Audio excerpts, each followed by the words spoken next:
नारायणं नमस्कृत्य नरं चैव नरोत्तमं देवीं सरस्वतीं व्यासं ततो जयमुदीरये यस्वानुभावम् अखिलश्रुतिसारमेकम् अध्यात्मदीपम् अतितितीर्ष्यतां तमोऽन्तम् संसारिणां करुणयाः पुराणगुह्यं तं व्याससूनुम् उपयामि गुरुं मुनीनाम् श्रीमद्भागवतं नाम पुराणं लोकविश्रुतं शृणुयात् श्रद्धया युक्तः मम सन्तोषकारणम् निगमकल्पतरोर् गलितं फलं सुखमुखात् अमृतद्रव संयुतं पिबत भागवतं रसमालयं मुहुरहो रसिका भुवि भावुकाः.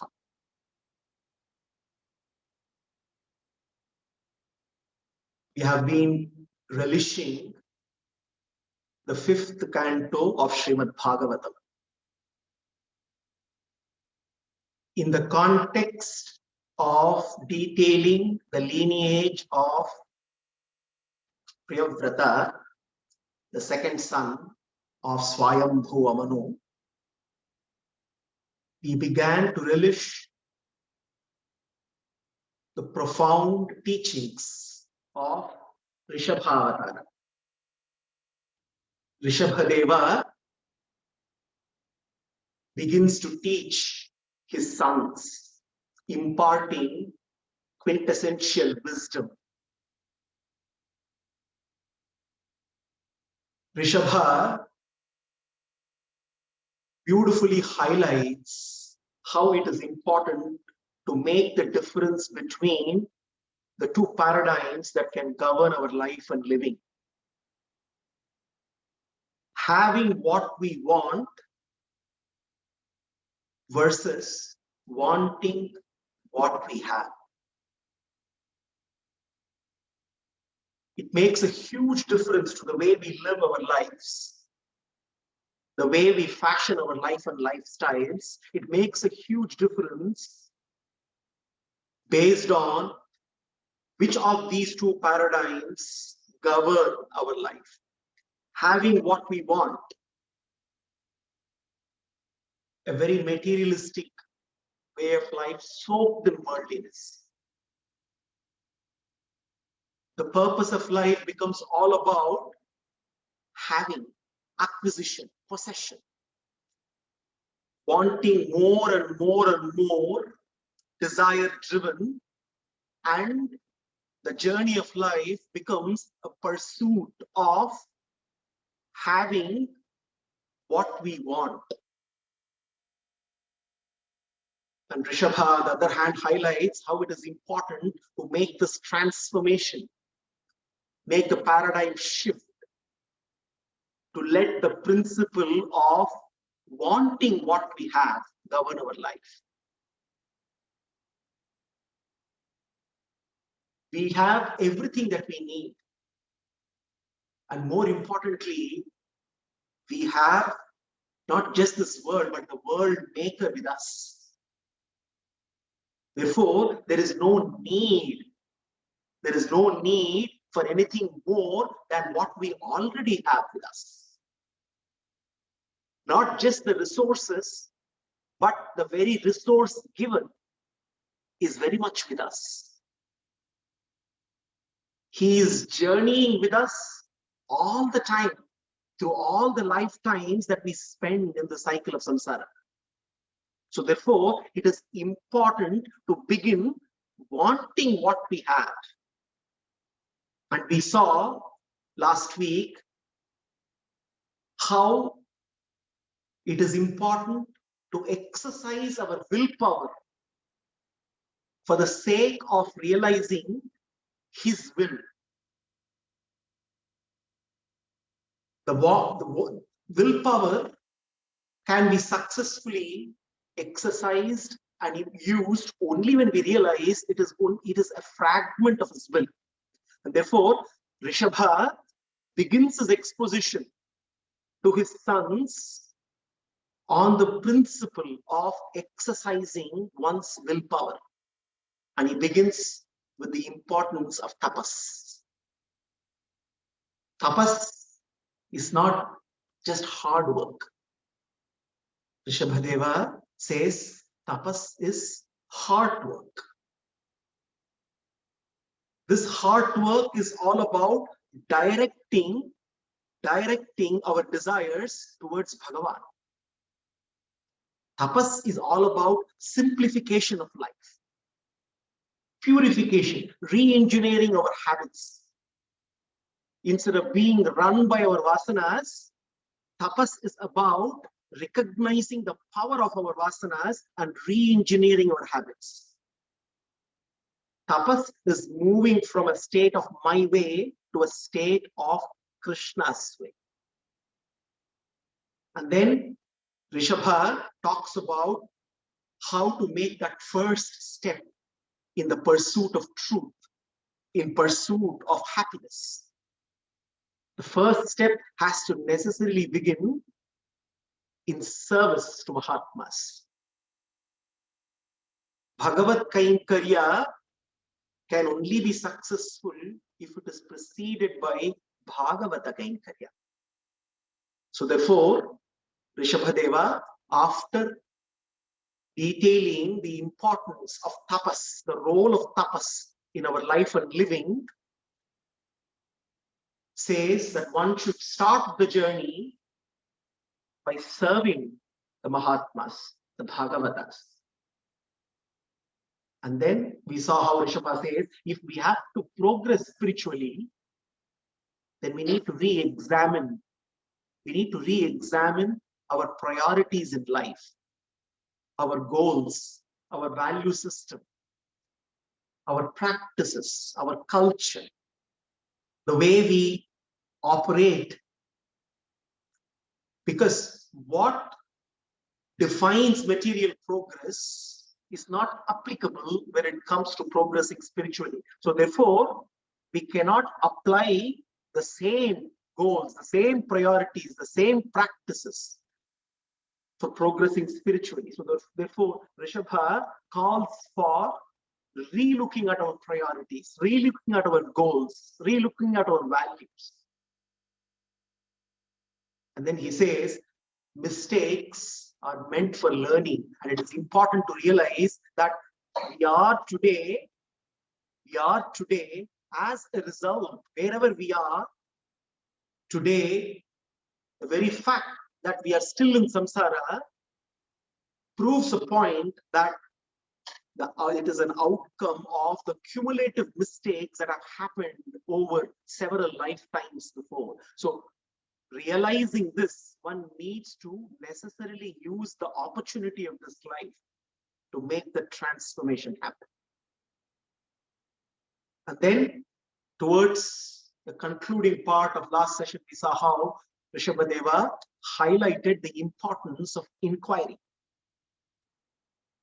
Inquiry to gain freedom, true freedom. True freedom is freedom from all weaknesses.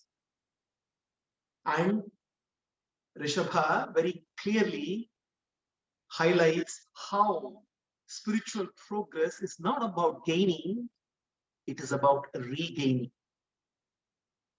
The inquiry that he calls for is to start the process of regaining. Materialistic progress is about gaining, whereas spiritual progress is about regaining. If we continue to crave and slave for worldly objects, at best we only gain temporarily. But in order to regain, reconnect with Bhagavan, realize our true nature, realize our constitutional position, it is important to start off with a sense of inquiry. And Rishabha continues his exposition to his sons. Yevam manah karma vasham prayunkte, yevam manah karma vasham prayunkte, avidyatmani upadhiyamani, pretirnayavan mahi vasudeve, namuchyate deha yogena tavat. He gives the next few shlokas of Rishabha's teachings are in many ways echoing the same message from the Gita, but Rishabha puts it even more in a very simplistic way. Simple principles he gives which are applicable for our day-to-day lives. Evam manah karma vasham prayunte. Manah karma vasham. As long as the mind is overpowered by the vasanas. Karma vasha here is the karma vasanas taking over, ruling the mind. As long as the mind is overpowered by the vasanas and as long as ignorance covers our true nature, it is impossible for us to rise above bodily identification.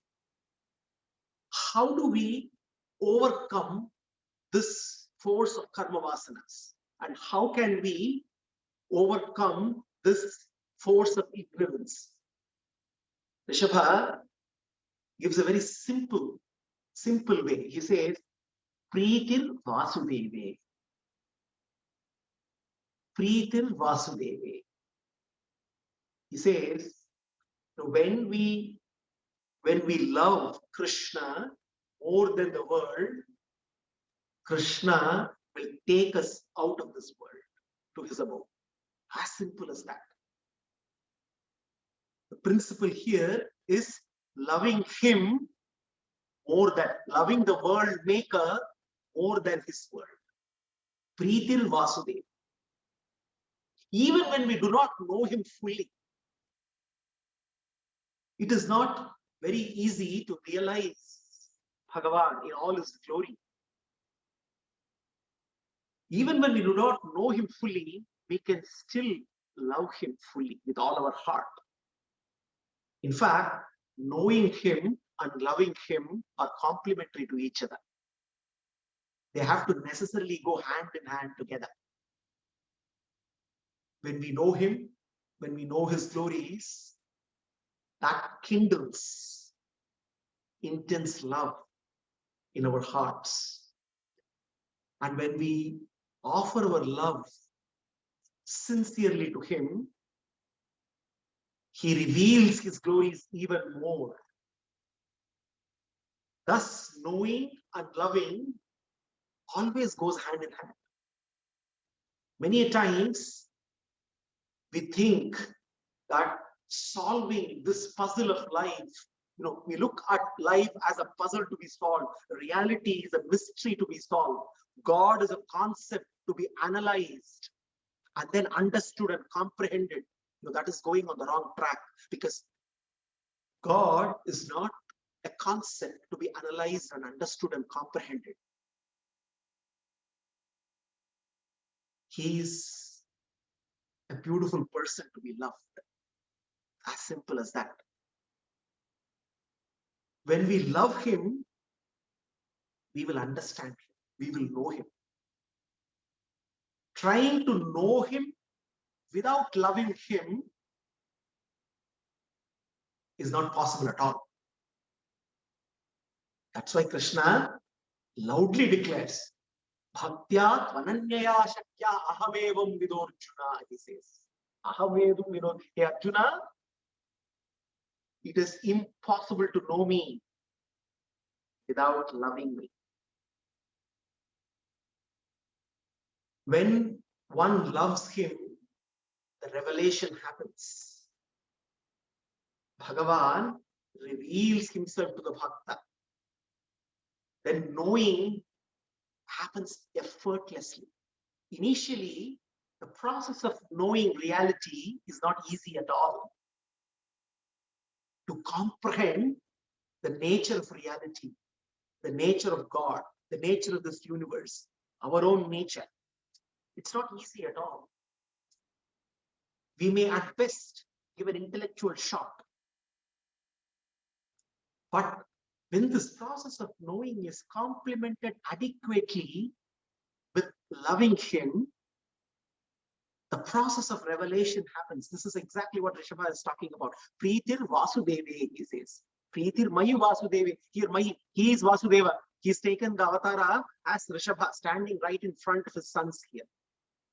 When that happens, then Evam Manah Karma Vasham Prayukte Avidyatmani Upadhiyamane Namuchate Deha Yogena Tavat, he says. Then that cover of ignorance is automatically, the uncovering happens automatically. Ignorance is destroyed. And when that is destroyed, the power of vasanas, one can easily overcome, because now one has access to a higher power. The revelation happens when Krishna reveals to us.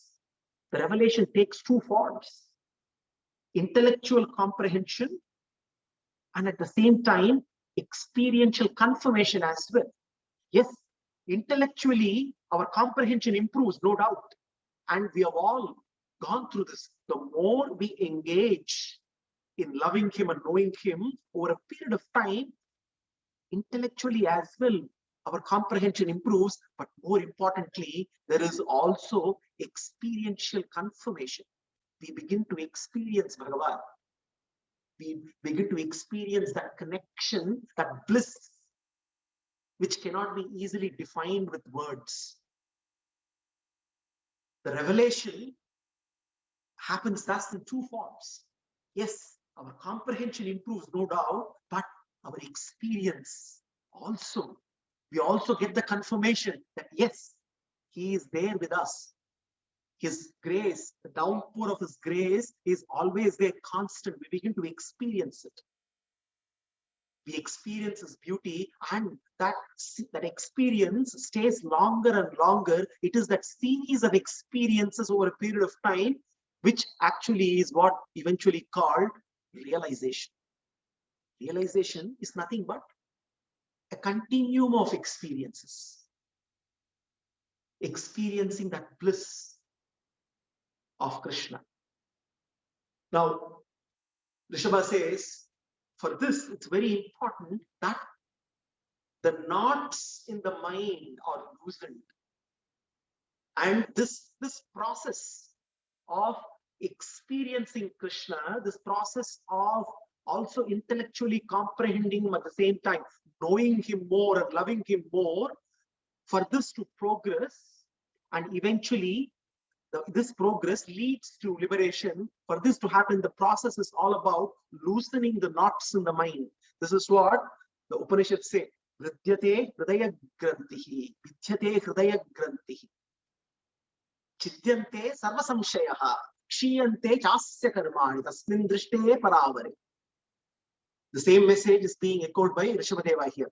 Yada mano hridaya grantaryasya karmanubhaddho dridashlaketa tada jataha samparivartate asmat muktah param yati atihaya hetum.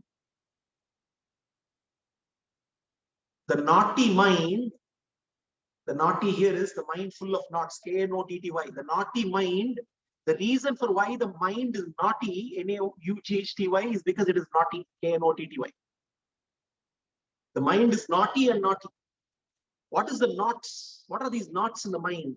The naughty mind is nothing but, the knot is nothing but hankara. It is that wrong identification with the body. It is because of this ahankara that the Atman is knotted, bound to the body, thinking that it is both are one and the same. That misidentification is very, very strong. When this knot is loosened, yada mano hridaya gantirasya karmanubhaddho drada, it's very strong knot. When it is loosened, as the loosening happens, it is to that all the doubts also get answered. Jate hridaya grantihi chidyante sarva samshayaha.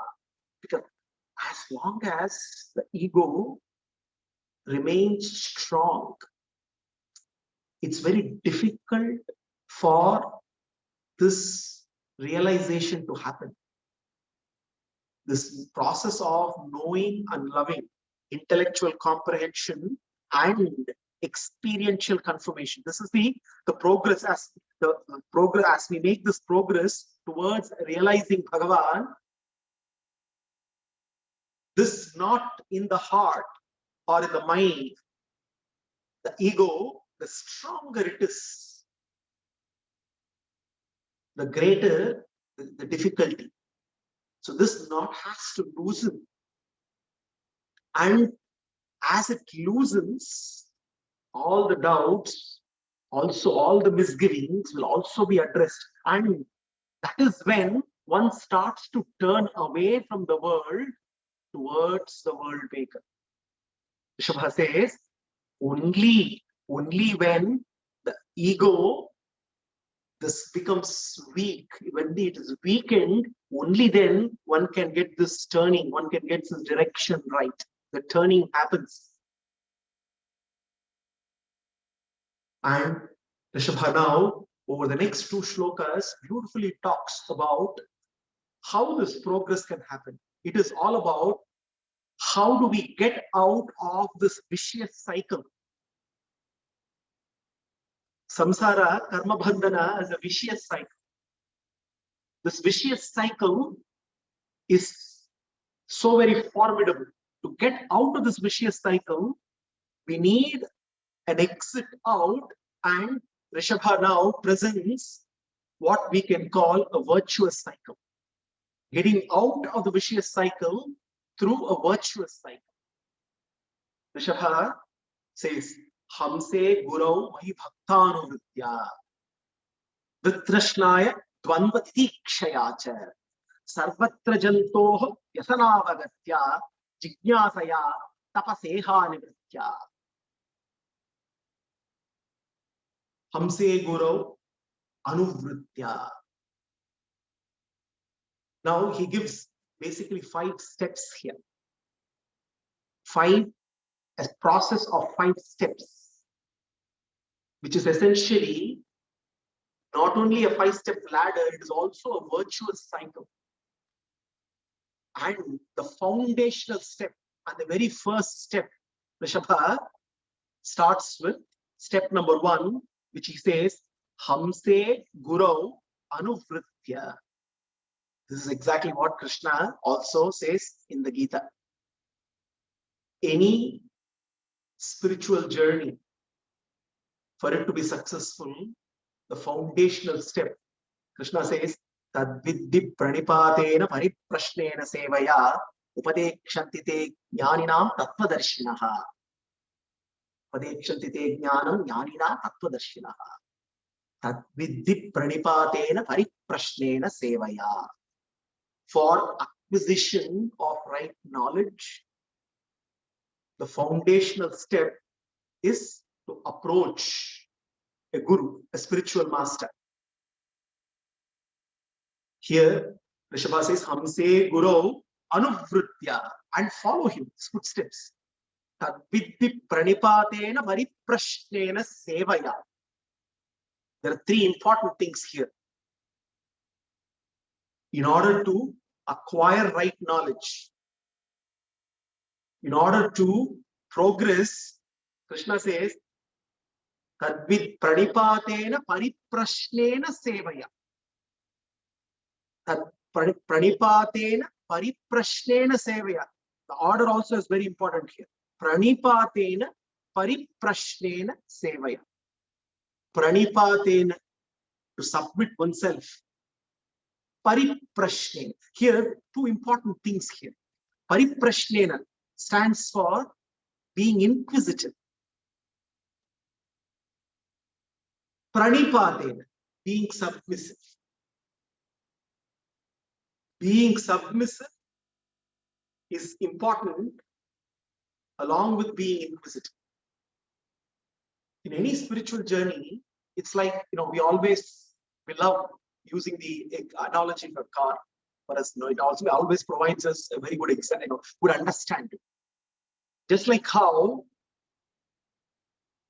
in any car, both the accelerator and the brake are important. Both have a role to play. The accelerator has a role to play, and the brake also has a role to play. Accelerator is like faith. The brake is like a spirit of inquiry, doubt. A car with only a brake, then we go nowhere. We are only riddled with doubts, and there is no progress. We cannot move. On the other hand, a car with only an accelerator also is dangerous. One can go completely in the wrong direction.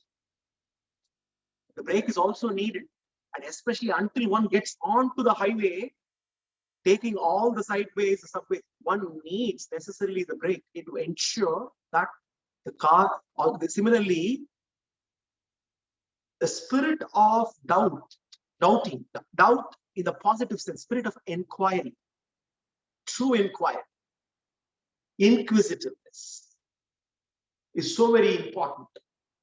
But at the same time, faith and submission are paramount. Just a spirit of inquiry without faith and submission is like just having a brake.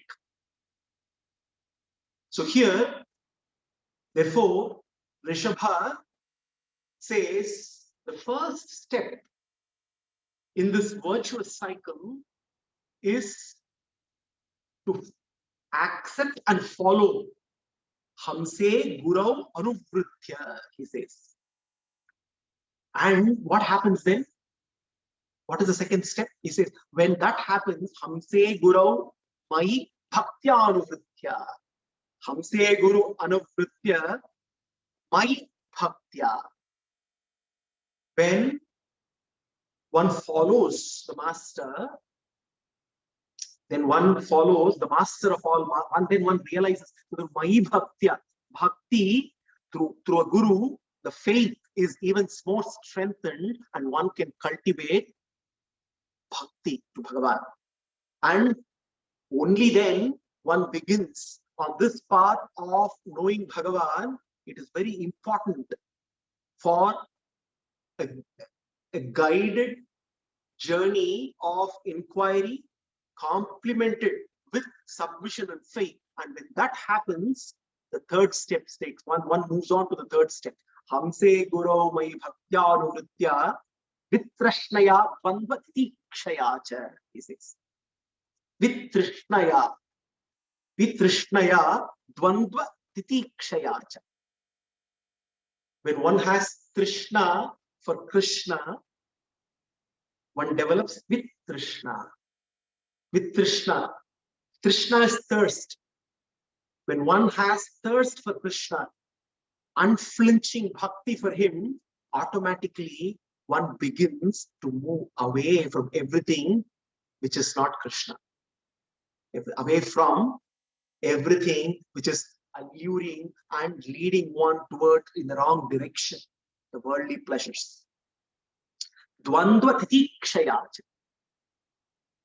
Dvandva Titikshaya. One also then begins to know how to manage the dvandvas. When one is absorbed in reality, one can easily transcend duality. Otherwise, managing dualities is not easy at all. Whether we like it or not, this world is founded on the principle of dualities. Everything is dualistic.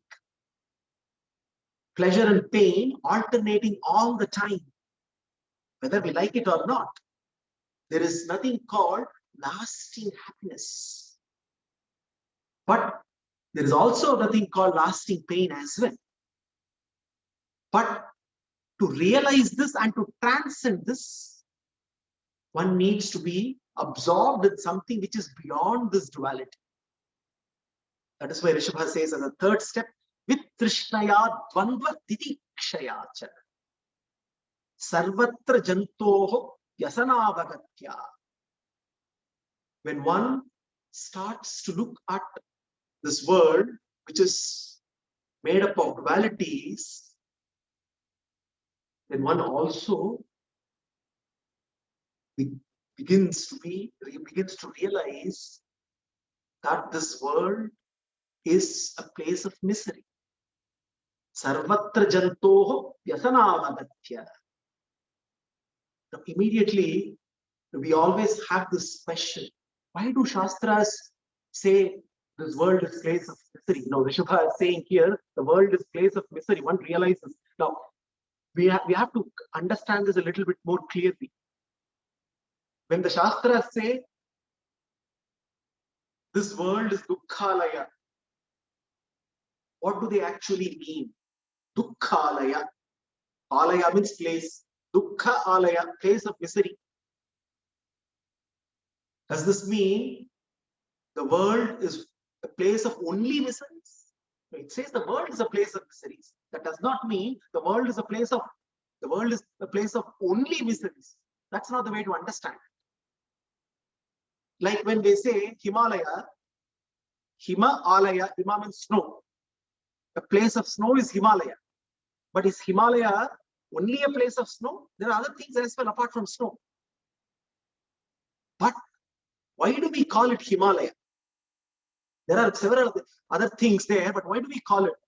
When we go to Himalaya, we need to necessarily know it is a place of snow. And we need to be prepared. If we are not prepared, then we are in for a rude shock.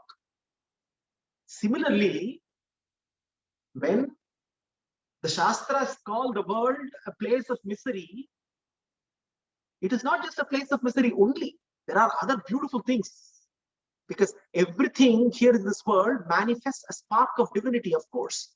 But distress, misery is intrinsic to this world. So one needs to necessarily be aware all the time that this world is not free of miseries. Because if we pursue our life's journey with the wrong expectation of reaching a place within this world, reaching a state which is free of miseries, then we are frustrated, disappointed.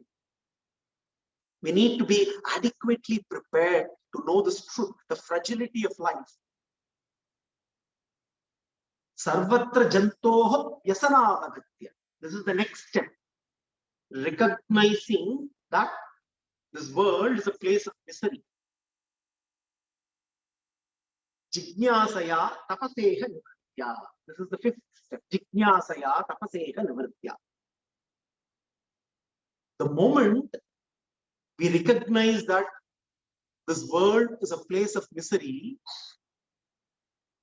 we also start to realize that while misery is a fact of life and living, it is not necessarily the purpose of life and living.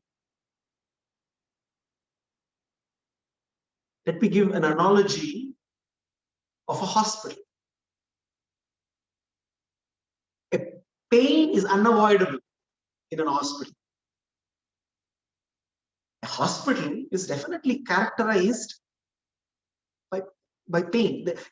We cannot expect a hospital to be without any pain.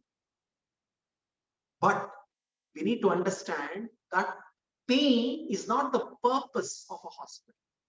The purpose is cure. The purpose is cure and not pain. Similarly, misery is definitely intrinsic to life and living. Misery is intrinsic to this world. But while it is a fact of life, it is not the purpose of life. Just like how pain is not the purpose of a hospital, it is cure. Similarly, misery is only an impetus to a cure for our consciousness. Every misery, in a way, has to repeatedly remind us that we do not belong to this place. this is supposed to be only temporary. It's only that what is supposed to be temporary, we have perennially extended our stay in the samsara. It is only supposed to be temporary. So misery in a way is a pointer to a cure for our consciousness. And when one realizes this, automatically one starts to ask that fundamental, that is where jignasa comes in. Jignasa of asking the right questions to be pursued in life.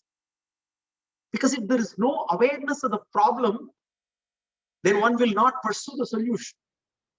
Jignasa is about the pursuit of a solution, knowing the right problem. Jignasaya tapaseha nivritya.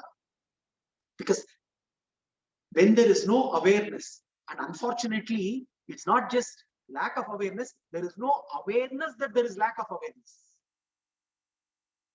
Then there is no jignasa. So therefore, the fifth step here is jignasa. Now, while this is a 5-step process that Rishabha beautifully lists, in a way, it is also a cycle. Because jignasa is pursued, inquiry again has to be necessarily guided, and that is where Hamse Guru Anupritya goes back to the very first steps. Therefore, it's necessarily a cycle. Hamse Guru Anupritya, step 1. Mai Bhaktya, step 2. Vitrishnaya Dvandva Titikshaya cha, step 3. Sarvatra Jantoha Vyasanavagatya, step 4. Jignasaya Tapaseha Nivritya, step 5. Leading again to Hamse Guru Anupritya, following the Guru, the Master. Now, this is the virtuous cycle that Rishabha presents. By practice of this virtuous cycle, by going along this, one can exit, get out of the vicious cycle. What is the vicious cycle? This is a cycle of samsara, where we are riddled with doubts, we're riddled with misunderstandings, misgivings, ajnana, not knowing nature of reality. And in that state, there cannot be bhakti. Instead of devotion to Bhagavan, devotion to the world maker, we get devoted to his world. And we become slaves of this world. And when that happens, we are subject to dvandvas. We cannot transcend, rise above dvandvas. We are caught in the fragility. And the fragility of life is too much for us to manage. Caught in the dvandvas, we experience continuous series of miseries. And in that process, there is no awareness of this question. Even though we continue to experience miseries, we do not realize that we are in a wrong place. We do not recognize that problem. So therefore, when that awareness of the problem is not there, there is no jignasa. And when there is no jignasa, there is no search for a guru. And this vicious cycle, and therefore there is no jignasa, there is no inquiry. We continue to grapple with our doubts. We develop our own opinions. We don't take the recourse of the Shastras. We are not exposed to the teachings of the Shastras. The misgivings, doubts, confusions prevail. Ajnana rules.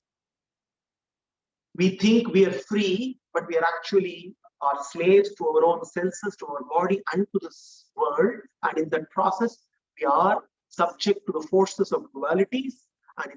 And while being subject to the forces of dualities, we fail to recognize that this world, this samsara is dukkhalaya, and in that failure, we also are in a state of lack of awareness of the true problem, and there is no pursuit. We don't ask the right questions. We seldom take a pause and ask the right questions that need to be asked. Simple questions, but very profound questions on life and living. And there is no search, there is no jigyasa, there is no pursuit of truth. And this is a vicious cycle. Rishabha, therefore, presents a virtuous cycle. This virtuous cycle helps us to get out of this vicious cycle. And Rishabha then says, when one goes on this virtuous path and makes a progress spiritually, one starts to address the obstacles that come in the way of our life and living, removing the obstacles of any spiritual journey. There are two major obstacles that come in the way of our spiritual journey. Two major obstacles. All the obstacles possibly can be classified into two categories: misconceptions, impurities. Misconceptions, doubts, misgivings on the one hand, and impurities on the other. Misconceptions prevent us from knowing what to do, prevent us from knowing what is right and what is wrong, prevent us from knowing what to do. Whereas impurities in the mind prevent us from doing what we know we should be doing. These are the two obstacles. And therefore, progressing on this path prescribed by Rishabha, he says, one needs to necessarily address these kinds of obstacles. He says, Adhyatma yogena vivikta sevaya pranendriyatmabhi pranendriyatmabhijayena sadrik satchadrayacha brahmacharyena shashvat asampramadena yamena vacham. Adhyatma yogena, acquisition of the right knowledge. Right knowledge that removes these two kinds of obstacles, all the obstacles that come in the way of our spiritual progress, all our misgivings, our misconceptions that prevent us from knowing what to do, and all the impurities that prevent us from doing what we already know that we should be doing. This is Adhyatma Jnana, Adhyatma Yogena, Vivikta Sevaya, he says. Vivikta Sevaya. Vivikta Sevaya is solitude. Solitude is very different to loneliness. In both the cases, there is social isolation, but the difference here is the direction of the desires. When the direction of the desires is outward and when there is social isolation, it becomes loneliness, which is really frustrating. Whereas solitude is when the direction of the desires is inwards. Loneliness, aloneness or solitude and bhakti is a spiritual progression. Loneliness is a state of discomforting darkness. Here we are dependent on the world, on the external objects for giving us the comfort. And when that is lacking, we are disconcerted. We are very uncomfortable. That social isolation, we dread being lonely. Whereas aloneness, solitude, is a state of comforting illumination.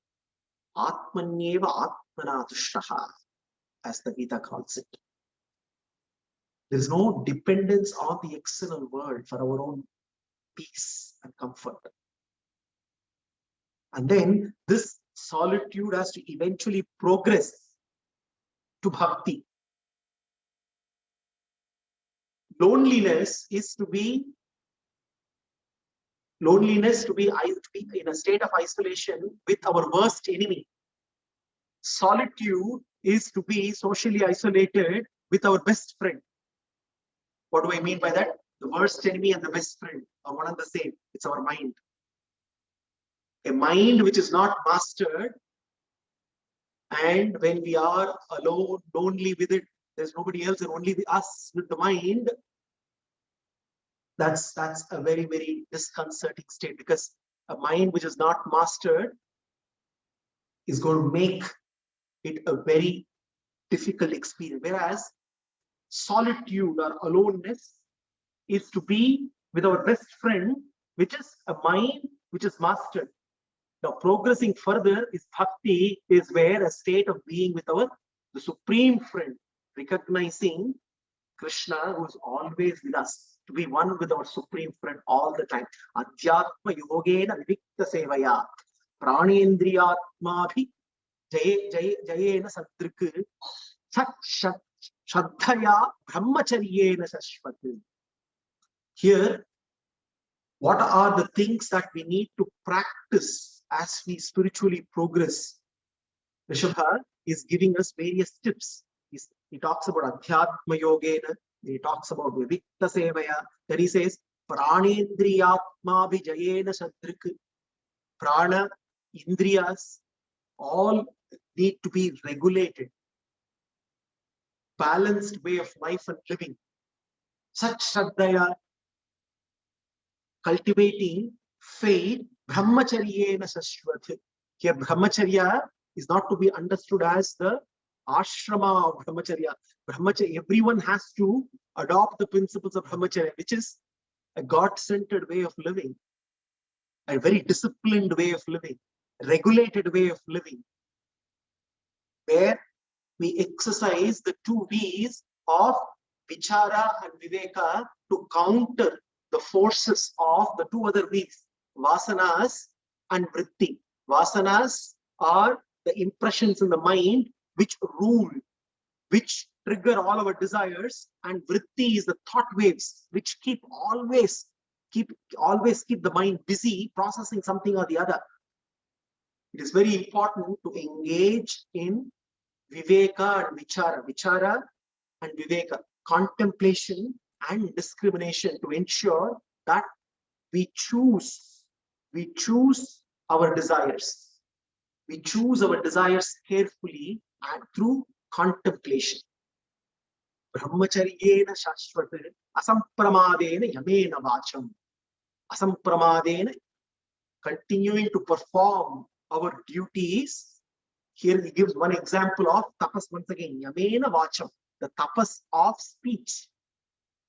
Speaking appropriately in a balanced fashion. Here, while he uses vacha here, it is applicable to all our faculties. Balancing, not taking the extremes in life. And Rishabha concludes by basically saying, when we adopt these principles and follow this virtuous path of these 5 steps, it becomes easy for us to start to recognize our own identities, to recognize how we have so far been misidentified with our own body. Jihasaya deha ehatma buddhe. How do we abandon this identity with the body?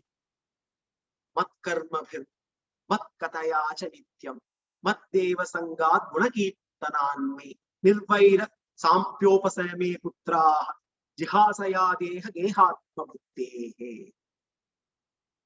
After Vishwarupa Sandarshana, Krishna concludes the 11th chapter of the Gita with a similar shloka.